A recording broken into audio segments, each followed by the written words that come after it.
Piquerongo, qué bolero, besito, vamos allá. Mira, ayer yo te saco un video, te hice el video ese de por qué tenemos dictadura en Cuba, que es un resultado de nuestro karma nacional, que Fidel Castro cogió, hizo un potaje, un ajiaco nefasto con lo peor de los tiempos de España, lo peor de la República. Bueno, aquí te traigo la cura, la solución, la cura no solo para salir de todos estos males, sino el gran secreto de cómo convertirnos en un país próspero, y al mismo tiempo es el gran secreto de por qué Estados Unidos es la primera potencia a nivel mundial. Gózatelo, chúpatelo, disfrútatelo, aquí lo tienes.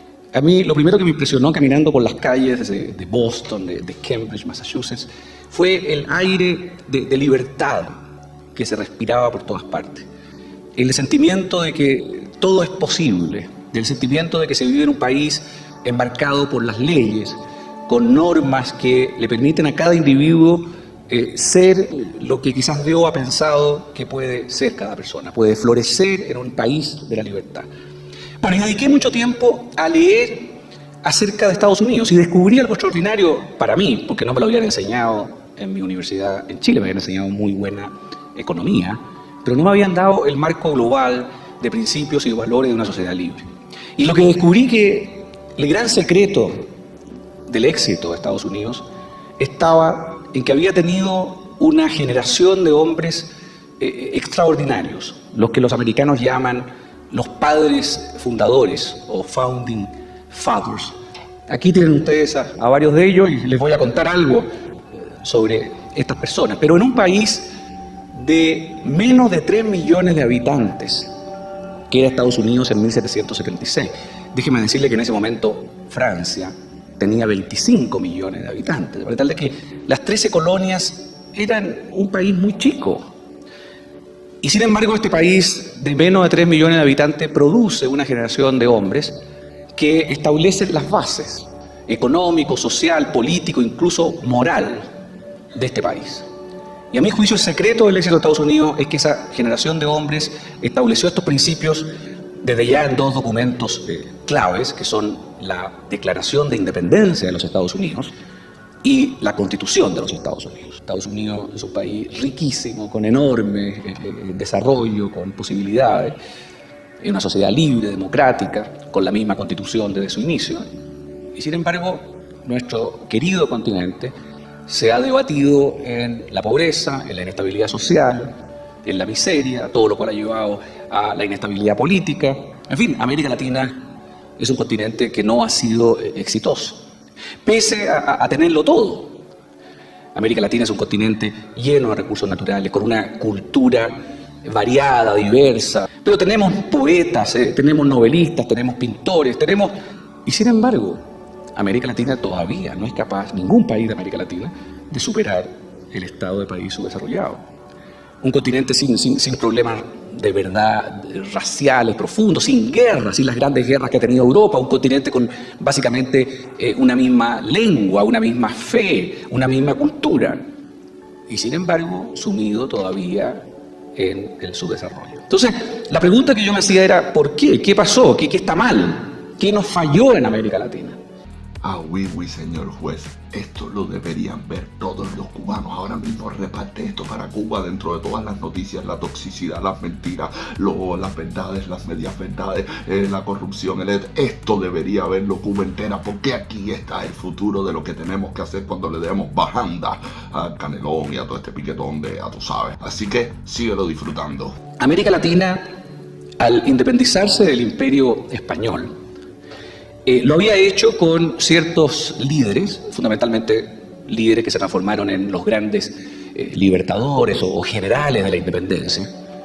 Simón Bolívar, Bernardo Higgins, San Martín, Sucre, que fueron sin duda grandes patriotas, hombres de una valentía personal notable, enfrentarse al Imperio Español, hombres además de un talento guerrero inmenso. Después de todo, Bolívar derrotó a los ejércitos españoles varias veces y liberó virtualmente casi toda América Latina. Pero estos generales no supieron construir repúblicas en donde imperara el Estado de Derecho, república en donde la estrategia de desarrollo económico estuviera basada en la iniciativa individual, en la libertad de las personas, en el respeto a la propiedad privada. Nada de eso. Al revés, como todos sabemos, estos generales fundadores de alguna manera fracasaron, como ellos mismos lo dijeron, y mueren todos en circunstancias dificilísimas. Bolívar yéndose al exilio, desilusionado, diciendo he arado en el mar, todo lo que he hecho al final se va a ir.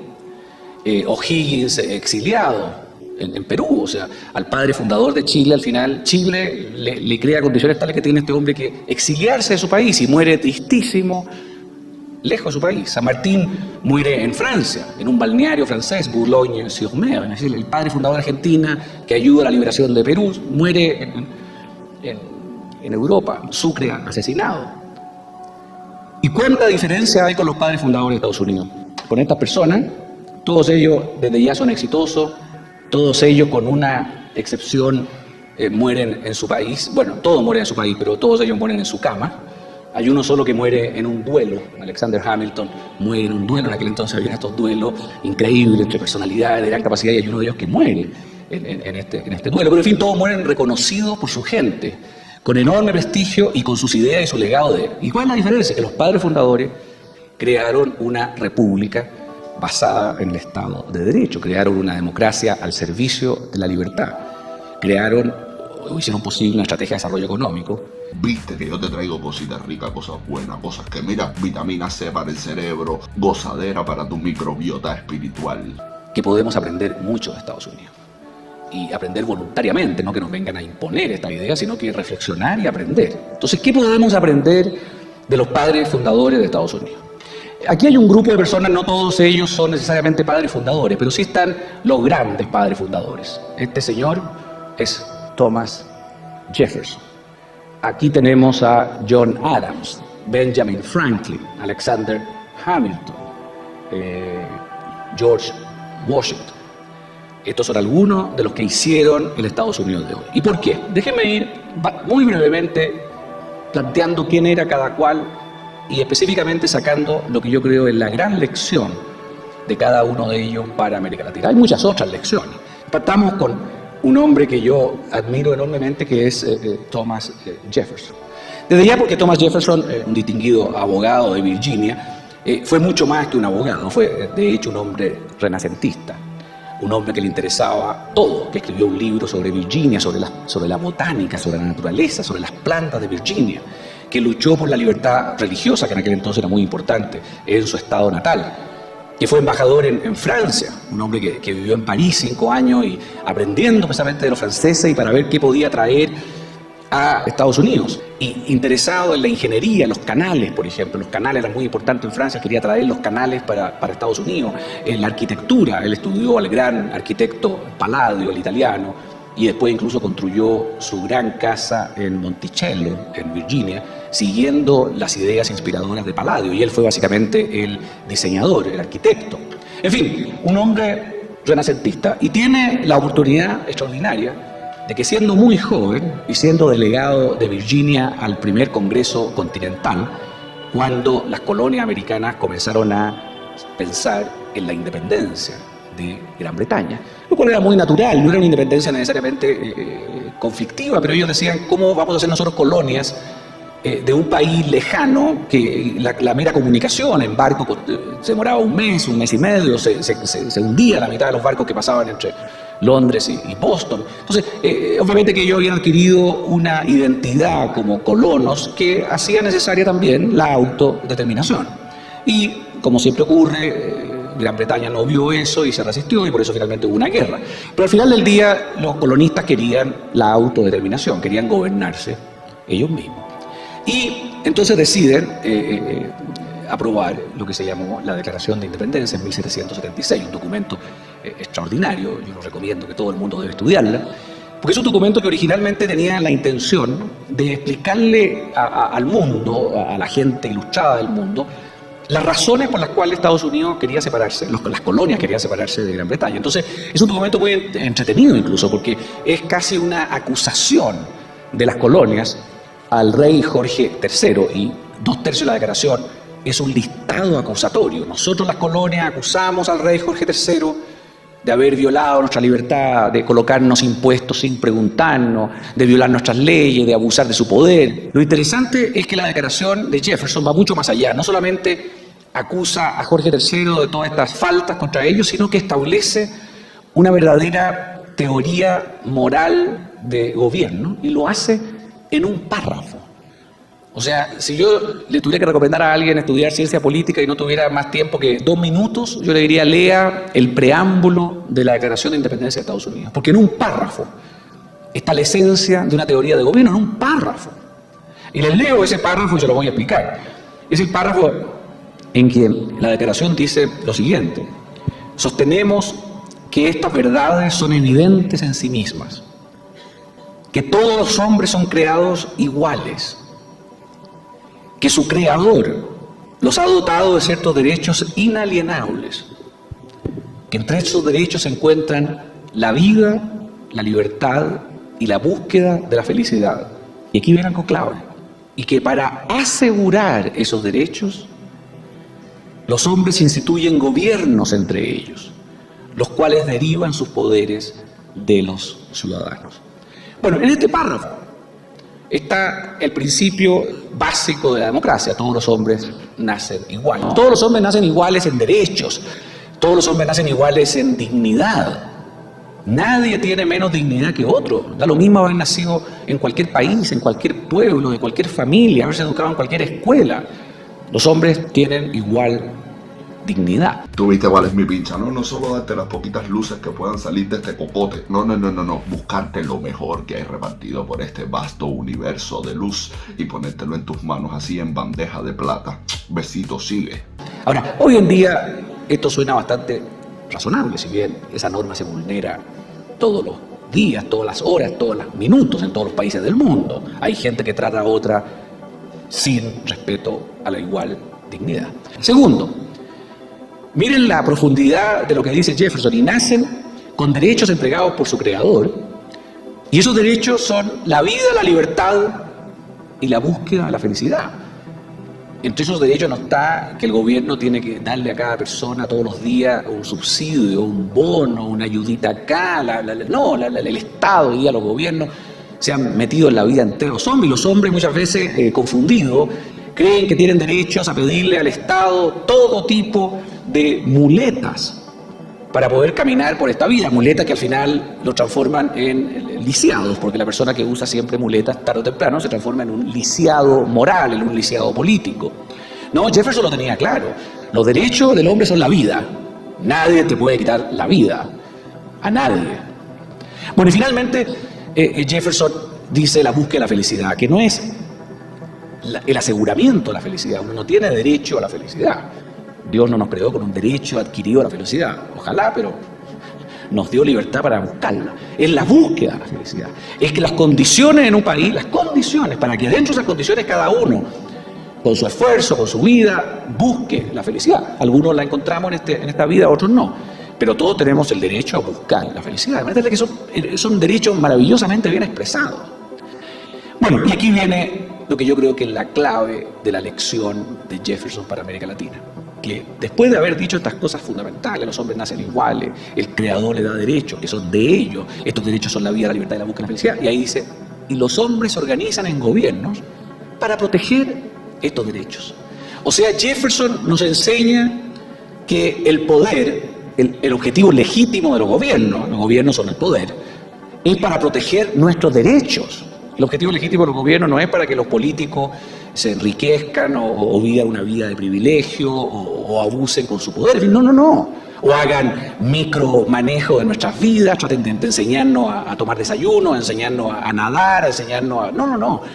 Los gobiernos se instituyen entre los hombres para proteger esos derechos. Ahora, además, Jefferson, después de ser embajador en París, fue secretario de Estado, fue vicepresidente, fue presidente de Estados Unidos, le compró a Napoleón en un momento de dificultad de Napoleón la mitad de Estados Unidos, se llama la compra de Luisiana. Jefferson multiplicó por 2 el territorio de Estados Unidos. En fin, hizo muchas otras cosas. Porque Jefferson, después de ser presidente, se da cuenta de que todas estas logros por la libertad no se pueden mantener si no hay una clase dirigente educada y culta, y él entonces funda la Universidad de Virginia. Un segundo padre fundador fundamental es John Adams.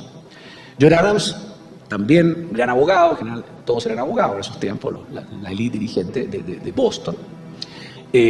Un hombre de un carácter extraordinariamente riguroso, de trabajo esforzado, que es nombrado delegado de Boston al Congreso Continental. Y Adams, de verdad, es el que defiende la declaración. La declaración inicialmente fue conflictiva, no todos los estados estaban dispuestos a separarse de Gran Bretaña, más aún si estaban casi seguros que iba a venir una guerra tremenda contra el imperio inglés, y estos colonos iban a tener que luchar contra el mejor ejército del mundo. Entonces había que defender la declaración de independencia, y el hombre que la defiende, se le ha llamado la voz de la independencia, es John Adams. Así como Jefferson es la pluma de la independencia, el hombre que escribe la declaración y libro, Adams es el gran abogado retórico, elocuente, valiente, que defiende esto. Bueno, ¿cuál es el gran legado de Adams, que llegó a ser presidente también de Estados Unidos, el segundo presidente de Estados Unidos? El legado de Adams fue el Estado de Derecho. En otras palabras, el uso del poder, que Jefferson ya había dicho para qué debe usarse, pero Adams dice, pero debe usarse dentro de la ley, con un respeto extraordinario, riguroso a la ley. Adams pasa su vida luchando para que esta revolución no se desbande como se desbandó la Revolución Francesa, que estaba pasando un poco después, pero simultáneamente con la presidencia de Jefferson, un poco antes de la presidencia de Jefferson, pero Jefferson gobernó mientras gobernaba Napoleón en Francia. Entonces Adams dice, cuidado, la Revolución Francesa es una revolución inicialmente inspirada por valores de libertad, pero que por no someterse al Estado de Derecho, se transformó al final en el terror y en la matanza y en la guillotina y en el fracaso.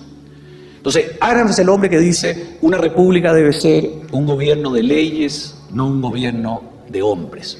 ¿Qué lección más grande para América Latina? América Latina le ha dado al mundo la palabra caudillo. O sea, en América Latina los países creen que lo importante es encontrar hombres providenciales, caudillos, elocuentes, carismáticos, y que lo que ellos hagan está bien y hay que irse detrás del caudillo. Y todavía hoy día, mucha gente, yo diría casi la mayoría, se siente interpretado por caudillos, por dirigentes políticos, no por la idea del dirigente político.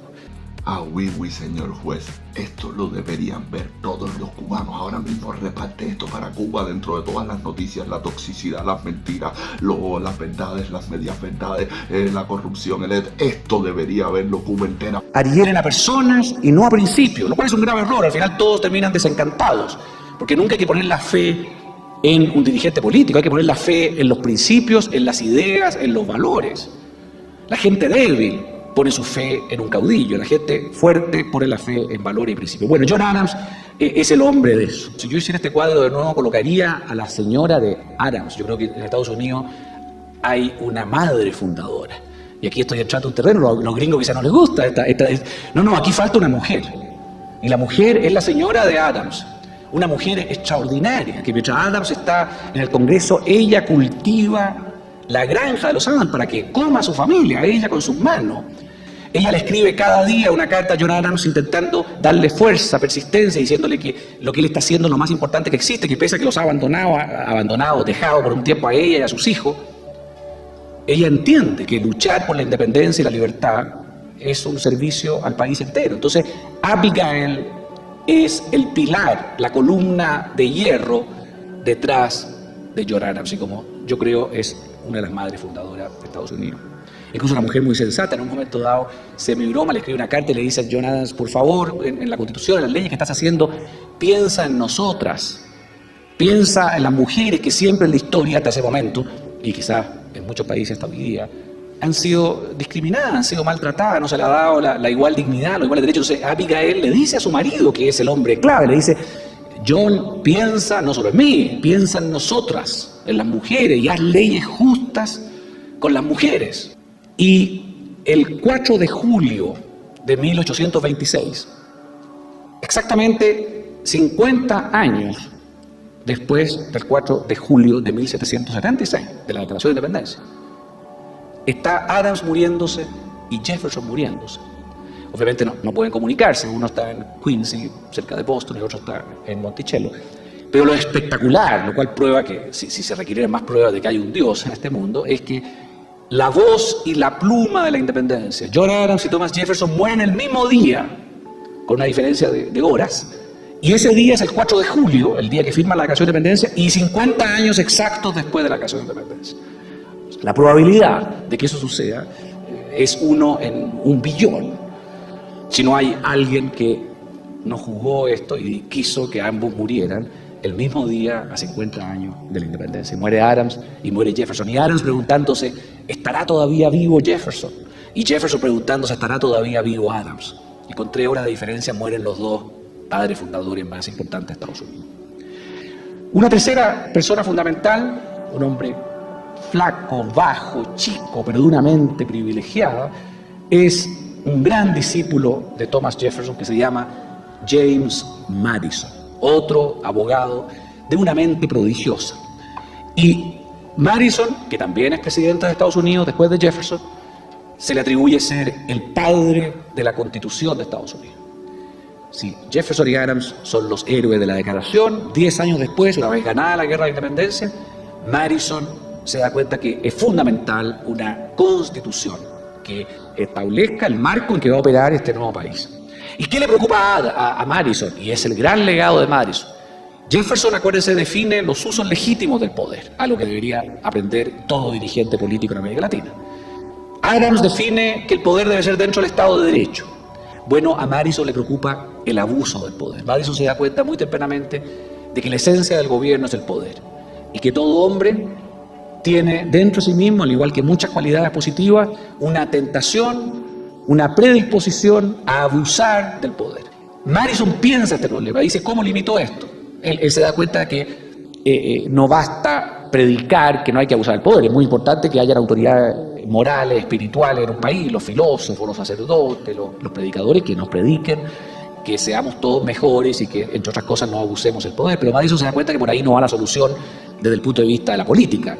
Los presidentes predicadores no sirven, es decir, nadie lo ha elegido de predicadores, lo eligen para ser jefes del Poder Ejecutivo. Entonces Madison dice, no, esto hay que establecerlo en la Constitución. Tiene una frase famosa, dice, si los hombres fueran ángeles, bueno, no se requerirían leyes ni constituciones, pero los hombres no son ángeles. Y por lo tanto, Madison piensa cada cláusula, cada capítulo, desarrolla toda una teoría en lo que él llama las facciones. Y curiosamente dice que precisamente en una sociedad haya facciones encontradas, limitan el poder. O sea, él no quiere los gobiernos en que todos supuestamente están sentados en la misma mesa, los gobiernos de unidad nacional, excepto en crisis, por supuesto. No, él quiere un gobierno y una oposición. Él quiere que exista la sociedad civil, que existan universidades independientes, que existan grupos gremiales, grupos sindicales, que todo el mundo se controle unos a otros para que el poder sea mitigado, para que el abuso de poder sea contenido. Él escribe, junto con Hamilton y otros, un texto que yo se lo recomiendo, el que le interese este, que se llama El Federalista. El Federalista es una colección de ensayos que ellos publican en la prensa que explican la Constitución de Estados Unidos. Ninguna constitución que yo conozco del mundo existe una explicación tan rigurosa, tan profunda, tan desarrollada de cada cláusula de la Constitución. Ellos no solamente hicieron la Constitución, explicaron por qué hicieron la Constitución como la hicieron. Y en El Federalista, entonces, Madison explica su teoría de la sociedad civil, de las facciones, los equilibrios de poder. Él habla, por supuesto, que el poder legislativo debe ser independiente del ejecutivo y el poder judicial y la prensa libre. Madison es el hombre que promueve lo que se llamó el listado de derechos individuales, el Bill of Rights, para fortalecer los derechos individuales. Ustedes habrán escuchado en Estados Unidos siempre se habla del First Amendment, que es la primera corrección a la Constitución que establece la más amplia libertad de expresión. En Estados Unidos, los diarios, la prensa puede ejercer ese derecho, a veces incurriendo en excesos, pero como dice Madison, es mejor que la prensa a veces incurra en exceso a que haya un control de la prensa por parte de los gobiernos. Lo que tanto sucede en América Latina. En América Latina la prensa o la controla indirectamente el gobierno o la misma prensa se autocensura porque los dueños de los diarios tienen negocios paralelos y quieren estar en buena relación con el Poder Ejecutivo, con el Poder Legislativo. Entonces, si bien hay diarios muy notables en América Latina, pero la regla es que la prensa en América Latina no ejerce la libertad de expresión, no ejerce la vigilancia sobre el poder al grado en que lo ha ejercido durante toda su historia la prensa norteamericana, que puede ser de derecha o de izquierda, estatista o liberal. Esa es otra discusión.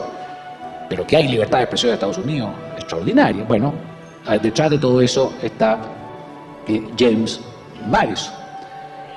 Bueno, después viene un hombre extraordinario que es el general George Washington. Como ustedes saben, el comandante en jefe de las fuerzas americanas que derrotó al Imperio Británico. Si bien no fue un gran general, ganó generalmente retrocediendo, haciendo batallas oblicuas, no era Napoleón, no era Bolívar, no era un genio táctico, pero era un hombre de un carácter, de una don de mando, de una integridad personal que sus soldados lo adoraban. Y pese a que tuvo muchas derrotas y que estuvo a punto de perder la guerra de independencia, Washington llevó a Estados Unidos al triunfo en la guerra de independencia y fue tan alabado por todos que la primera elección por el Congreso, por unanimidad, nadie se atrevió siquiera a presentarse en contra de Washington para ser el primer presidente de los Estados Unidos de América, un cargo en ese entonces que nadie había ocupado antes. Y el primer presidente de los Estados Unidos entonces el general Washington. Pero no era un hombre brillante, no era Jefferson, un hombre renacentista, no era Madison con su mente legal, jurídica extraordinaria, no era John Adams, no. Era un general, un hombre más bien sencillo intelectualmente, pero que el carácter era extraordinario. Bueno, lo prueba de qué manera. Y esa es la elección, a juicio mío, de Washington para América Latina. Que Washington 2 veces en su vida entrega voluntariamente el poder. Primero, cuando él es comandante en jefe del ejército, gana la guerra y se produce un momento extraordinario en que está ganada la guerra y Washington se prepara para devolverle al Congreso Continental, que lo había nombrado comandante en jefe, el poder de la comandancia en jefe. A él lo habían nombrado general en jefe para ganar la guerra. Él gana la guerra y él dice: voy a entregar mi poder. Piensa que, insisto, el hombre ya era un ídolo, un héroe, un dios. Se produce una reunión en que varios de sus coroneles le ruegan a Washington que se declare rey. Después de todo, había rey en toda Europa. Lo normal era ser rey, no presidente. Le pide que se declare rey, que se declare emperador, que se declare general, comandante jefe a perpetuidad. O sea, usted tiene el ejército, nos tiene a nosotros. Ha ganado la guerra. Estos otros no han hecho nada, según esa visión. Y Washington, en una escena maravillosa, con todos sus coroneles, les dice no. Y es famoso, se saca los anteojos y dice: he perdido la vista leyendo estos partes de guerra para servir a este país. He perdido la vista luchando por ustedes, pero he luchado por la libertad. ¿Cómo se les ocurre que ahora voy a romper el juramento moral que yo he hecho y me voy a quedar con el poder? Y se quiebran los coroneles, lloran, hombres fortísimos, y se dan cuenta de que están frente a un hombre extraordinario, tan extraordinario que en ese momento el rey Jorge III en Inglaterra, que ya había perdido la guerra, pero que sabe de este general Washington, y sabe que le están proponiendo al general Washington transformarse en emperador. Y Jorge III dice: si Washington renuncia al poder, va a ser el hombre más grande que va a existir en la tierra en estos momentos. Lo dice el rey Jorge III de su antagonista, del hombre que lo ha derrotado. Bueno, y Washington entrega el poder.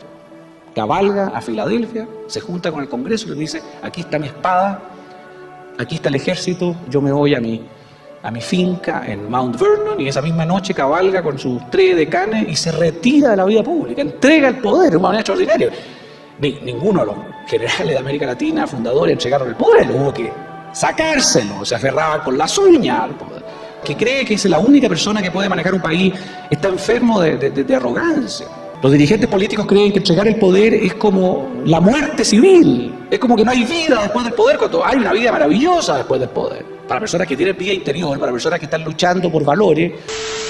Quieres apoyar esta pincha, aparte de yo sacarte el libro poquitico así que yo pueda darte, buscar así por todo el internet, convertirme en un ratón de biblioteca, una polilla del internet, tirando a los hackers para el lado, tirando a los centinelas de la Matrix y ponerte estas cosas así frente a ti. Bueno, me puedes apoyar como lo primero, suscribiéndote en YouTube, hacer es gratis. Besito, cocotazo para la campana, suscribirte y nada, seguimos creciendo. Otra forma, donar a esta cuenta de PayPal que está aquí para que mi equipo de trabajo y yo podamos seguir buscándote todo este contenido. Y bueno, también te puedes hacer miembro de mi canal de YouTube, esta familia que estamos creciendo todos los días, mecenas y super mecenas que vamos a sacar a Cuba del fango, por lo menos a nivel espiritual, y vamos a iluminar a la vanguardia de los cubanos que mañana vamos a reconstruir ese país. Ok, besito, te lo dejo ahí. En América Latina es casi imposible entregar el poder. Bueno, George Washington lo entrega no solo la primera vez, sino que 10 años después del momento en que él entrega el poder de la comandancia en jefe, Se crea Estados Unidos, hay que elegir al primer presidente y él, sin jamás proponerse, sin jamás hacer campaña, es llamado por los demás Founding Fathers y toda la dirigencia norteamericana a ser el primer presidente de Estados Unidos y lo nombran presidente de los Estados Unidos de América. En un momento en que la Constitución no establecía límite alguno a la reelección. Los padres fundadores no pensaron en ese punto, los presidentes 4 años, pero no se decía nada. Entonces, Washington termina su primer periodo de 4 años, ya quiere retirarse, se lo dice a sus colaboradores, hay una tremenda pelea por sucederlo entre Adams, Jefferson, Hamilton. Estados Unidos está en una situación internacional difícil con los problemas que hay entre Francia e Inglaterra. Finalmente les ruegan que se quede un segundo periodo. Washington renuentemente se queda un segundo periodo de presidente. Y cuando ya está a punto de terminar su segundo periodo, y todo el mundo está seguro que ahora viene el tercer periodo, y por unanimidad, insisto, no hay una persona que se levante en contra de Washington como candidato alternativo, porque todos se dan cuenta que es el hombre que une al país. Bueno, y un día aparece en un diario de Washington una carta larga, y es una carta que la firma el presidente Washington, que no la conocen ni sus más cercanos colaboradores, ni siquiera sus ministros. Y en esa carta él dice, conciudadanos, yo he gobernado 2 periodos, yo sé que muchos de ustedes están trabajando para que yo gobierne un tercer periodo y quizá un cuarto periodo, insisto, no había límite de reelección. Sin embargo, el test de una república, especialmente en su nacimiento, es que el primer presidente esté dispuesto a la transferencia pacífica del poder, esté dispuesto a entregar el poder. Y por lo tanto yo en este momento renuncio a ser presidente de los Estados Unidos de nuevo. Irrevocablemente, que nadie se atreva a solicitarme ser de nuevo presidente de Estados Unidos. Y Washington entonces, con este acto de desprendimiento, con este acto que refleja su carácter, su integridad. Recuerdo, en un mundo en que los reyes eran perpetuos, en que todos eran perpetuos, Napoleón era perpetuo, los reyes, todos. Este hombre se da cuenta que no hay que gobernar más de 2 periodos.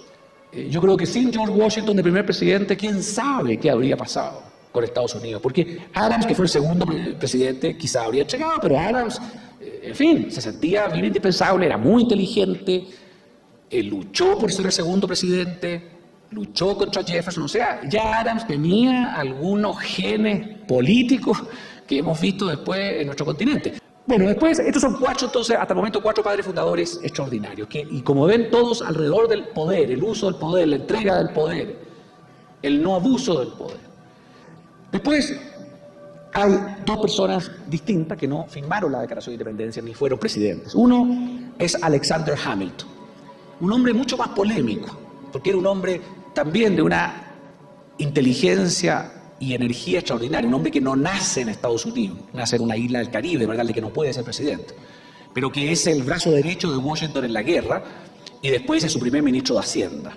Y el hombre lo que demuestra es que si hay Estado, el Estado tiene que ser bien manejado. Es el hombre del Estado eficiente, del mejor Estado. Él no es un filósofo como Jefferson o como Adams o como Madison. Él dice, si hay un Estado, usémoslo bien para crear un gran país. Y él crea el Banco Central norteamericano, se le considera el padre del mercado de capitales norteamericano. Él tiene algunas confusiones en términos de teoría económica. Él quiere crear una industria naciente en Estados Unidos. Sabemos que eso no funciona y se le paran, eso no lo logra. De manera que Hamilton es un hombre más conflictivo, tiene grandes pugnas con Jefferson, porque él quiere usar el poder bien usado. Y cuando una persona quiere usar el poder bien usado, muchas veces se le acusa, correcta o incorrectamente, de estar excediendo los límites de su autoridad. Y hay algunas decisiones de Hamilton que son preocupantes hasta hoy día, porque extendió la interpretación del bien común en la Constitución, y hoy día hay muchas personas que han usado el pensamiento de Hamilton para extender el rango del gobierno más allá de lo que un Jefferson y un Madison han planteado. Para tal de que Hamilton tiene, quiero ser claro, tiene elementos conflictivos en su actuación, pero lo que es evidente es que es el primer gran ministro de Hacienda de los Estados Unidos. Es el hombre, algunos lo han llamado el padre del capitalismo norteamericano, y que entiende que para darle progreso y fuerza a esta nación, que estaba amenazada, en fin, había que manejar al Estado muy bien. Es el gran ministro de Hacienda. Bueno, y finalmente, de los 6 grandes Founding Fathers, no puedo dejar afuera a Benjamin Franklin. Benjamin Franklin es un hombre mayor que todos los demás, un genio, un inventor, que es sabido, el pararrayo, inventa todo, embajador en Francia, firmante de la Declaración de Independencia, el hombre sabio, el hombre mayor. ¿Y cuál es el aporte de Franklin, a mi juicio, para América Latina? La gran lección es que Franklin se da cuenta de que una democracia al servicio de la libertad no puede funcionar si no hay una educación ciudadana del hombre común y corriente. Franklin dedica su vida a predicar la importancia de las virtudes sencillas. En su autobiografía, que era texto de lectura en todo Estados Unidos, él determina 13 virtudes. Y las virtudes son muy simples: ser puntual, como decía ayer Ian Vázquez, ser limpio, ahorrar, no hablar mal de la gente, en fin, levantarse temprano. Miren, son cosas, si ustedes quieren, todas sencillas, pero que van a lo que es la formación del carácter, algo que se ha olvidado mucho en nuestras escuelas y en nuestras universidades, a la cual yo soy gran partidario. Son muy importantes las constituciones, las declaraciones de independencia, las grandes reformas estructurales, por supuesto, pero al final del día todas estas instituciones funcionan cuando hay un pueblo que tiene un carácter moral ciudadano que fortalece la democracia y que fortalece la libertad. Y si al pueblo, por el contrario, se le mete, como le meten muchos dirigentes de América Latina, la envidia, el resentimiento, el odio, la lucha de clases, los ricos, los presidentes que huelen a azufre, en fin, si está todo el día metiendo un lenguaje de la violencia y del odio, ¿cómo no se va a querer que al final del día el pueblo también sienta esos instintos bajos, ¿sabes? Y se produzcan problemas tremendos, y se produzcan excesos, y se produzcan revoluciones, y se produzcan violaciones de derechos humanos, y se produzcan, etc. Entonces Franklin tenía muy claro de que por mucho que Jefferson estuviera hablando por encima, y Adams y Madison, también era muy importante la educación moral del ciudadano. Franklin es famoso, producía todos los años, además como un negocio, estos calendarios, y en los calendarios de Franklin todos los días había una norma de conducta humana, y ese calendario, toda casa de Estados Unidos tenía el almanaque de Franklin, y toda la mañana uno se levantaba y leía: el que se levanta temprano avanza más que los demás, el que ahorra para su familia al final de la vida va a tener un capital, etc. Franklin metiéndole a la gente una cultura popular, insisto, no era ópera, no era Mozart, no, era la cultura popular ciudadana. De manera que Franklin entonces hace una gran contribución. John Marshall estableció la jurisprudencia fundamental de defensa del derecho de propiedad y en general de los derechos individuales, 34 años en la Corte Suprema. Aquí tienen a Tom Paine, otra persona, el gran periodista de la Revolución, un hombre que antes de la creación de la independencia escribe Common Sense, sentido común, un panfleto incendiario, pero lleno de ideas correctas sobre la libertad e independencia. Y todo Estados Unidos lee Common Sense de Tom Paine y eso ayuda mucho a la independencia. Bueno, en resumen, y para terminar, estos son los padres fundadores y estas son sus grandes lecciones. El verdadero uso del poder, la necesidad de marcarlo en el Estado de Derecho, la necesidad de parar su abuso, la entrega del poder, la cultura popular ciudadana, el uso correcto del Estado. Esas son grandes lecciones. Y yo creo que si en América Latina estudiáramos más a los Founding Fathers, a los padres fundadores, en nuestros países andarían mejor. Pero para construir repúblicas exitosas se necesita mucho más que eso. Necesitan instituciones, necesitan valores, necesitan principios. ¿Y quiénes mejores? Los padres fundadores. Si América Latina puede, además de todas las otras enormes activos que tiene, culturales, etcétera, incorporar las ideas políticas, económicas y sociales de los padres fundadores de Estados Unidos, yo visualizo que en el siglo XXI América Latina podría llegar a ser un continente que finalmente, después de 500 años, abandona la pobreza y el subdesarrollo. Besote y nos vemos en el próximo video. Chao.